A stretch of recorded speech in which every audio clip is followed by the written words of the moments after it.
Hey guys, welcome back to World of Warships. Today we're playing the Littorio. This is a Tier 8 Italian premium battleship. It's a reskin of the Roma for this special Weeb event, which I'm not too into, to be personally honest, but this ship is on an amazing sale, so I had to play it and show it to you guys. This ship, at least in Canadian dollars, is 15 bucks. And you get yourself a really good Tier 8 battleship. It may not be my favorite because of the dispersion, but this is still a very strong ship when these guns connect. And I've got a really nice game to show you guys, actually. The tier here is a little bit rough at times for Matchmaker. Tier 8s into Tier 10s can be a bit of a problem. But the nice thing about these Italian battleships is they have a lot of armor, and especially with the Roma, we have really good concealment here. So the ship can play into higher tier reasonably well. It does lack range and some gun power at those higher tiers though. But right now, at least, with this new update, 13.4, everybody is playing main. So all the tier 9s and 10s are pulled up into super ships tier. So you actually get really good matchmaker at the moment. And of course, this ship is going to do great in something like ranked, because a tanky battleship allows you to push in and have a lot of battle impact early, which is what you want. Just look at some of those main ranked videos from the last month or so. This Roma can do it very similarly. At least when it's Tier 8 Matchmaker. But this ship has 380mm guns instead of the 406s like we might see on other Tier 8 battleships. Maybe 381s, I don't know the exact, but for all intents and purposes, they're exactly the same. They have the same overmatched 380, 381s. And so you don't get through 27mm of armor overmatched. That's kind of the problem here. But anytime people go broadside to you, you're going to be doing very good damage. Unlike the mainline Italian battleships, if you've played them, you don't get access to sap, as well as that fuel smoke, that exhaust smoke. In exchange, though, you do get a little bit better dispersion, which is nice to have. And with this being a Tier 8 battleship that's a premium, you do get some nice credit income here. So this might be the cheapest, highest earning premium that we've seen available in the premium shop. Of course, you can grind out coal or steel or research points and get yourself a Tier 8 or Tier 9. It's also going to give you some nice credit income outside of spending real money on the game. But just from straight up the premium shop, this is a pretty nice deal, I gotta say. So that's why I had to make a video on this ship. This might be the best deal in this whole update as far as a new ship or line.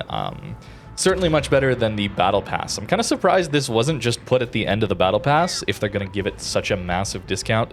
Now this, of course, isn't available for very long. There's only a few days left. As I'm recording this, of course, it says 5 days or whatever, but this usually is going to go out about a day later. So you got 4 days left after this to get this deal if you're interested in spending money. Again, totally fine to play the game for free. In fact, that's awesome. But if you're looking to spend a little bit of money here and there on the game, I think this is a good value. Not always going to be the case, but I do want to point it out when something is an especially good deal. Black Friday is often that. The Christmas bundle for premium, where you get a year of premium for half off, is also one of those deals. And this is probably even better yet. Just ridiculous sale here. Nice dev strike there in on the New Orleans. At these mid-tiers, cruisers tend to explode. This is where cruisers are probably at their weakest, I would say. As they get up to higher tiers, you start getting heals and much better armor, and they can survive a lot better against battleships at higher tier, where mid-tiers here, they just absolutely explode. So you can really take advantage of that as a Roma. And concealment-wise, you're not going to get spotted very easily, so that does allow you to surprise some cruisers as well. So you can have a really good time with this ship. The reason I don't play it as much, again, is just down to the dispersion. But considering how well this game went, dispersion-wise, maybe I'm wrong. Maybe I just got to play it more. It certainly showed off why I should be playing it more often. But as for that dispersion, it is 1.8 sigma on battleship dispersion tables. So something like a North Carolina has battleship dispersion with 2.05 sigma. Right, that is the tendency of the shells to go to the center of that dispersion ellipse. And of course, with 406s on an NC, we are getting more overmatch as well as alpha damage too. So that's kind of why I tend to play an NC more often, or Lenin, for example, which is just kind of insane. That one's really not for sale, though, to be fair. But Roma's great, man. It can be a good time, and this is such a good deal. Our team finally manages to take out that submarine. That was a pretty scary one to deal with. Those torps hit extremely hard. So very good that our Scharnhorst does survive that off. And now we get to push. Notice there's no carrier here to deal with as well. That's something that this ship will greatly struggle against, because you really just don't have much AA. If you've played any of the Italian ships, you know how that is. The range is really bad. The DPM is also not good. So you have to play around with your teammates a lot of the time and not push in. But once the carrier, if there's no carrier, if the sub's been dealt with, you can start to push in, because this ship angled is such a great tank. This is almost the blueprint for the Russian battleships, I think, since Roma came into the game much before the Russian battleships, and we all know how tanky those Russian battleships are.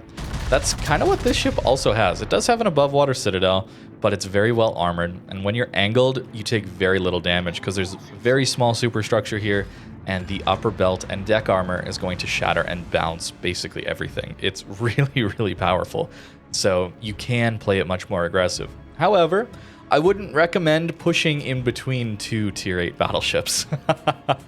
That's why we're going to stop here. That is something very important to mention here. You don't want to show broadside in this ship. That is when you will explode. But if you can stay angled, you will succeed most of the time. But our team is pushing in here regardless, so I'm kind of like, I guess I have to go, but I want to try and push this Vanguard back as far as I can before I have to go deal with the enemy Littorio, who's also going to have a really good game, by the way. The ship is very powerful into these down tiers. And if you guys have a Roma or this Littorio, comment down below what you think of it. I think a lot of people who own this ship do tend to enjoy it. So if you're thinking about this ship, you've got my opinion now, but certainly check out what other people think in the comments. I think you're going to find most people are at least enjoying this ship, and for the price, it's going to be hard to get a better deal. Certainly, Black Friday, as I mentioned, is not as good a deal as this. 80% off, kind of crazy. I think you might even be able to run a coupon as well on top of this, so get it even cheaper. Of course, Canadian dollars, I showed you, is not doing the best on the world economy these days. So if you're an American, it's probably like 10 bucks or less for this ship, which is pretty good for a tier 8 battleship, man. Our Scharnhorst brawling the enemy Littorio, and we're almost finishing off this Vanguard, but he's far enough away that I'm relatively confident now, hoping to turn in and deal with this Graf Spee and enemy Littorio. For the most part, though, I'm not going to shoot at the Littorio if he's just going to stay angled to me. Much rather shoot at the Graf Spee here, since our Scharnhorst probably gets the torps and is likely to go down at this point. Sure, I probably could have helped him out more, but again, I was really concerned about that crossfire potential with that Vanguard and the Littorio. So we do get a decent hit in on the Graf Spee. This is already up to 140k. That's our high cal Confederate. I don't have Sansonetti on this one right now. I suppose I should have, given the game I had, but you don't need it to have a really, really good time. With the ship, you will get a 10-point commander, so if you don't have any Italian ships, you still get 10 points. That'll at least get you up to either concealment or fire prevention or whatever skills you can have there. 10 points is generally going to be good enough. We'll take a look at the build later, but the ship runs a rather basic build, I would say. Another Citadel there in on the Graf Spee. That's going to be 4 sits, 160k into this one already. You can see the enemy Littorio, though, getting high cal Confederate as well, so he's also having a very, very good game. The ship is strong, man, very strong. And we're just kind of ignoring each other because we both know how tanky this ship is. It's kind of funny. We're both angled to each other's, and we're just both ignoring one another to shoot at each other's teammates that are much squishier. It's pretty funny, man. Very tanky ships, and fire damage really is what is going to kill you a lot of the time in these mid tiers. If you're staying angled, it's the fire damage you got to worry about for the most part, and even that isn't too bad to deal with because you're so well concealed. You don't have to be shooting all the time. Superstructure hits do take him out. Certainly not going to aim for his bow there. Very easy to just bounce everything. 166 in a Roma or Littorio, but they're the same. All the stats are going to be the same here. Pretty nice match in this ship. I don't have any other ones for you. Just a quick video this morning because I didn't realize this ship was going to go on such a massive sale, so had to try and get this out here as quick as I possibly could. But a really nice game and a decent amount of credits. I didn't actually have any boosters applied in this one as well, so 28k, not too bad. considering 500,000 of that is on signals resupply. Signals are expensive, man. It's unfortunate we don't get them for achievements anymore, like high caliber dreadnought. I still don't know why Wargaming took that away. Such an anti-consumeristic move like that. But hey, maybe they'll bring it back someday. I don't have much hope for that though, unfortunately.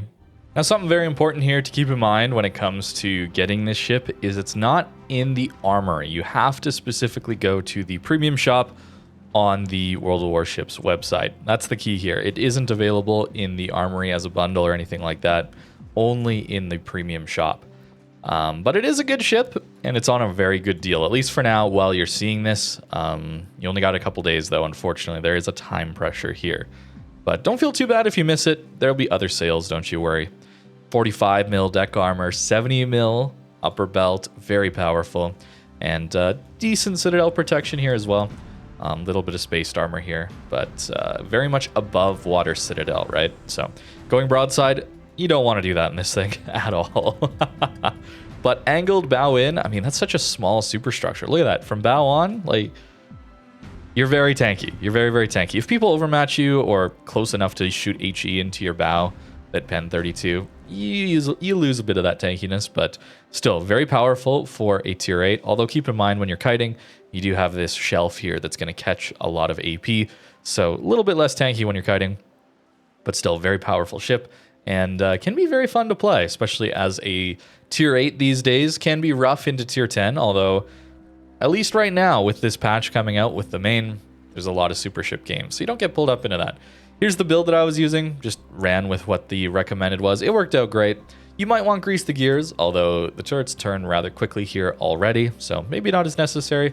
Having that 11-7 conceal means that Brisk allows us to be very quick for a battleship as well. Getting us into flanking positions is very, very nice here. Survivability-wise, decent amount of HP, but again, it's that armor that's really carrying you.